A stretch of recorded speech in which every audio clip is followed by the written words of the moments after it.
Hello guys, आज से हम देखने वाले सी सैट। और ये सभी गवर्नमेंट एग्ज़ाम के लिए हम देखेंगे।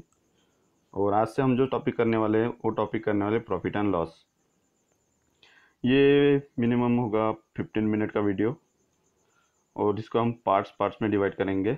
मतलब ऐसे 15-15 मिनट के बहुत सारे वीडियो हम डालेंगे जब तक कि हमारा प्रॉफिट एंड लॉस टॉपिक पूरा कवर नहीं हो जाता। ठीक है, तो चलिए देख लेते हैं। तो प्रॉफिट एंड लॉस समझने के लिए आपको दो चीज़ों को समझना होना। ठीक है, तो दो चीज़ें होती है, एक होती है कॉस्ट प्राइस और दूसरी होती है सेलिंग प्राइस। तो कॉस्ट प्राइस क्या होती है और सेलिंग प्राइस क्या होती है वो पहले देख लेते हैं।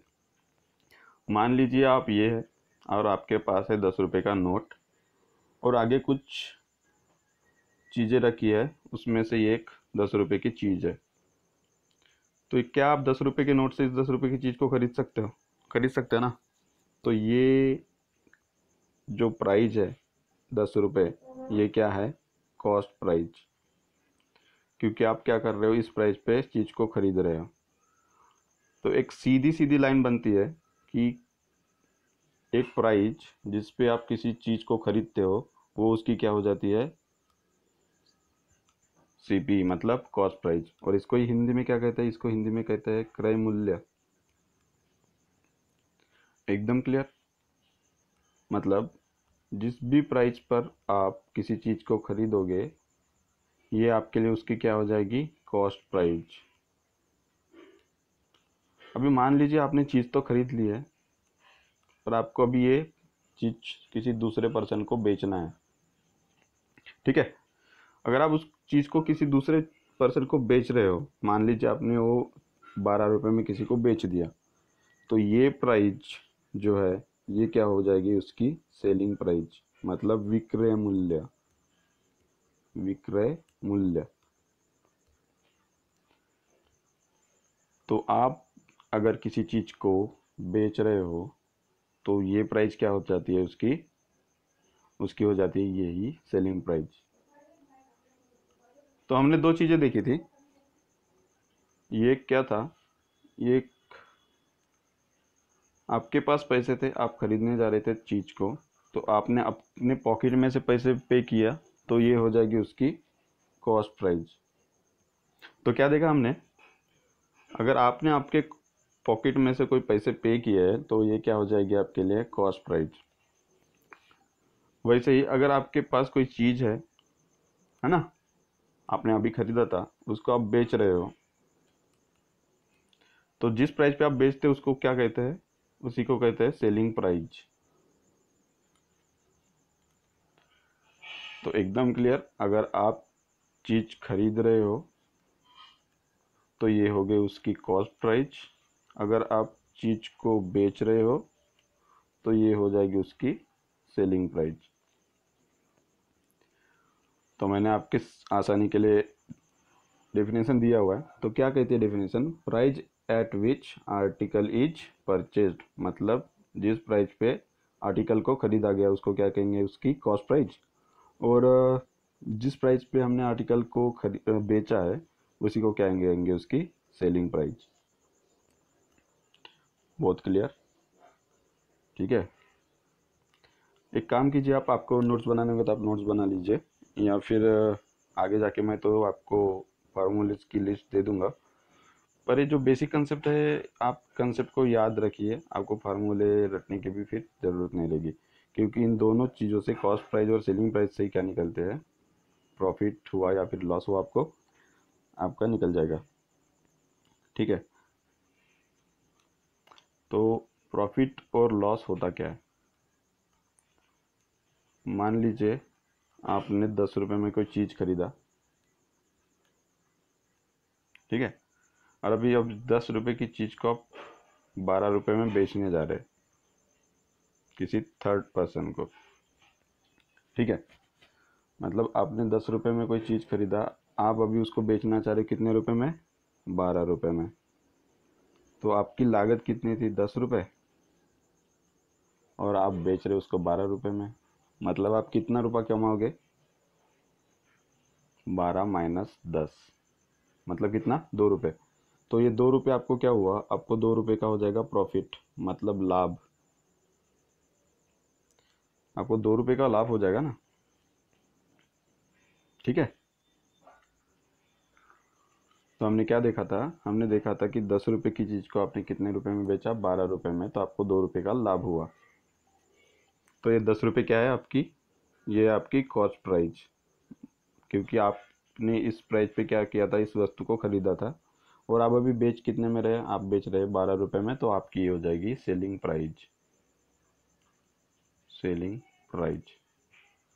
और आपने 12 रुपये में बेचा तो आपको कितने रुपये का प्रॉफिट हुआ, 2 रुपये का, तो ये हो जाएगा आपका प्रॉफिट। तो देखा आपने, आपको अगर सेलिंग प्राइस पता हो, आपके अगर कॉस्ट प्राइस पता हो, तो आपको होने वाला प्रॉफिट आपको मिल जाएगा, ठीक है। अभी दूसरा सिनारियो समझ लेते हैं कि आपने थर्ड पर्सन को 12 रुपये में चीज़ तो बेचा, पर अभी उसके पास उसका दोस्त आया और उसको बोला कि मुझे आपकी ये चीज़ खरीदनी है, ठीक है। अभी ये 12 रुपये इसके लिए क्या हो जाएंगे, कॉस्ट प्राइस, क्योंकि इस प्राइस पे उसने क्या किया था, इस चीज़ को खरीदा था, ठीक है। तो ये 12 रुपये उसके लिए क्या है अभी, कॉस्ट प्राइस। और अभी इसको, इसके पास से वो चीज़ खरीदना है, तो जिस भी प्राइस पे ये खरीदेंगे उसके लिए क्या जाएंगे, उसकी सेलिंग प्राइस, ठीक है। तो 12 रुपये की चीज़ इसको बेचना है, तो ये उसका अगर प्रॉफिट कमाना होगा तो क्या करेगा, इस प्राइस से ज़्यादा की प्राइस में बेचेगा। पर ये बोल रहे हैं कि नहीं, मैं कितने में खरीदूंगी, 10 रुपये में। मार्केट रेट पता होगा शायद इसको, तो उसको अगर 10 रुपये में ख़रीदना है तो ये क्या करेगी, तो इसने अगर 10 रुपये में उसको बेच दिया, तो 12 रुपये में ख़रीदा था और उसने बेचा कितने में, 10 रुपये में, तो उसको क्या हो जाएगा, नुकसान हो जाएगा। और नुकसान कितना हो गया, 2 रुपये का, ठीक है। तो ये 12 रुपये थी आपकी कॉस्ट प्राइस, ये 10 रुपये थी आपकी सेलिंग प्राइस, तो उसको नुकसान कितने का हुआ, 2 रुपये का लॉस हो गया। तो हमने देखा था कि अगर कॉस्ट प्राइस बड़ी होगी सेलिंग प्राइस से, मतलब आपने ख़रीदा था 10-12 रुपये में और आपने उसको बेचा कितना, 10 रुपये में, तो 12 बड़ा हो गया ना 10 रुपये से। तो इस सिनारियो में आपको क्या हो जाएगा, आपको हो जाएगा लॉस। तो कितना लॉस हुआ ये आपको निकालना होगा, तो आप क्या करोगे, आप अपनी कॉस्ट प्राइस में से माइनस कर दीजिए आपकी सेलिंग प्राइस को, तो जितना भी आपको लॉस हुआ मिल जाएगा। तो कॉस्ट प्राइस क्या है आपकी, 12 रुपये, और माइनस कर दिया हमने कितने, 10 रुपये, ठीक है। तो लॉस कितने का था, हो गया आपको 2 रुपये का लॉस। तो अगर मैं बोलूँगा कि लॉस क्या होता है, जब आपकी कॉस्ट प्राइस बड़ी होती है आपकी सेलिंग प्राइस से, ठीक है। तो इसका अपोजिट क्या हो जाएगा, आपका प्रॉफिट हो जाएगा। जस्ट इसका अपोजिट क्या हो जाएगा, आपका प्रॉफिट हो जाएगा। मतलब अगर आपकी सेलिंग प्राइस बढ़ी आपकी कॉस्ट प्राइस से, तो आपको क्या होगा, प्रॉफिट। तो इसका क्या देखा था हमने कि 10 रुपये की चीज़ हमने कितने में बेची थी, 12 रुपये में। तो 12 मतलब क्या हो गया, आपकी सेलिंग प्राइस होगी, और 10 रुपये क्या हो गया, आपकी कॉस्ट प्राइस। तो 12 आपकी सेलिंग प्राइस है और ये 10 रुपये आपकी है कॉस्ट प्राइस, ठीक है। तो आप देख पा रहे हो कि कॉस्ट प्राइस आपकी बढ़ी है, आपकी सेलिंग प्राइस बढ़ेगा इससे, कॉस्ट प्राइस से। तो अगर आप सेलिंग प्राइस में से कॉस्ट प्राइस घटा दोगे तो आपको क्या मिल जाएगा, आपको होने वाला प्रॉफिट।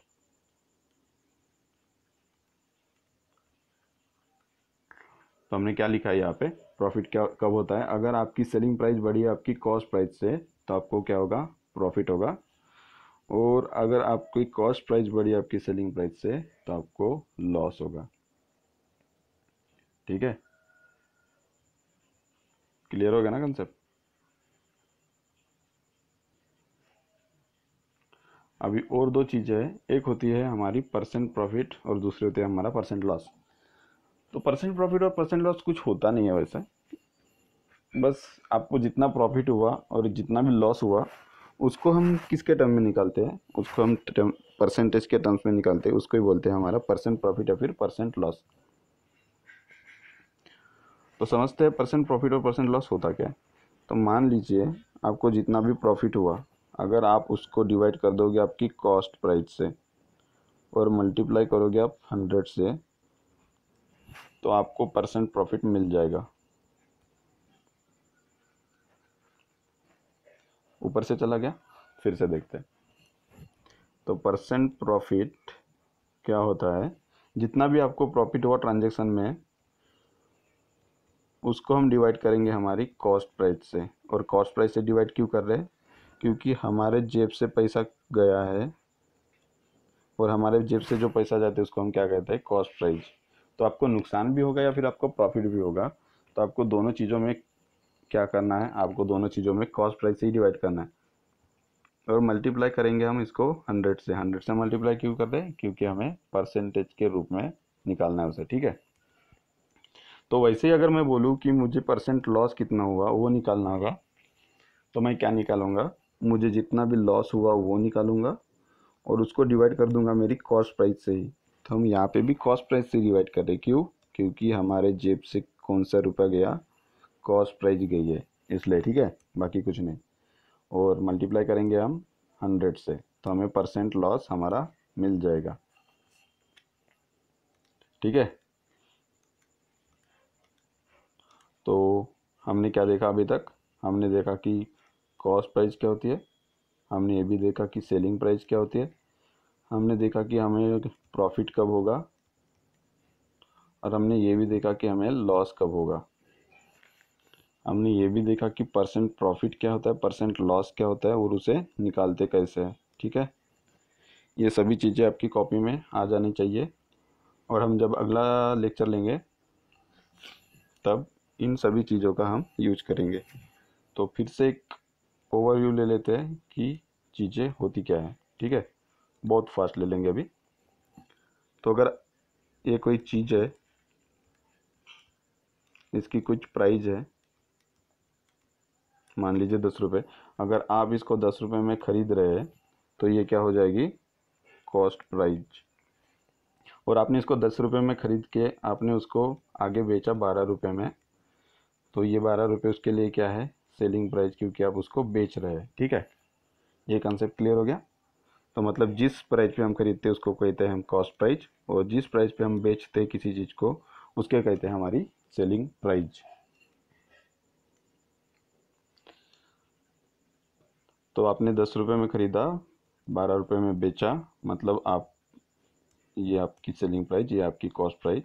तो आप अगर सेलिंग प्राइस में से माइनस कर दोगे आपकी कॉस्ट प्राइस, तो आपको होने वाला प्रॉफिट मिल जाएगा, ठीक है। तो हमने प्रॉफिट का फार्मूला क्या देखा था, profit equal to selling price minus cost price, और loss equal to cost price minus selling price, ठीक है, एकदम क्लियर।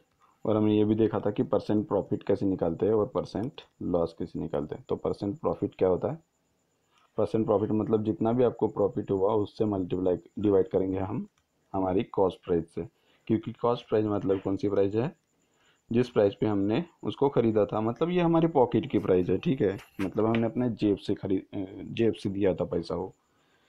तो हमें प्रॉफिट हुआ है लॉस हुआ है, हम ये किससे निकालेंगे, हमारी कॉस्ट प्राइस से ही। तो अगर परसेंट लॉस का वैसे ही फार्मूला क्या बनेगा, जितना भी हमें लॉस हुआ वो, और डिवाइड कर देंगे हम उसको कॉस्ट प्राइस से ही, ठीक है, और मल्टीप्लाई करेंगे 100 से। तो आगे ये फार्मूले की लिस्ट है, आप फार्मूला देख लीजिए। कल से हम इन फार्मूलेज के बेस पर क्वेश्चंस करेंगे, और हमारा डेली ये टॉपिक चालू रहेगा, और हम सी सेट में सभी टॉपिक कवर कर लेंगे। तो हमारा मतलब हमारा पहला डे क्या रहेगा, हम पहले फार्मूला देखेंगे, उसके ऊपर से कुछ बहुत ही बेसिक क्वेश्चंस देखेंगे, और फिर हम बेसिक से होते हुए एडवांस की तरफ चले जाएंगे, ठीक है। Thank you very much.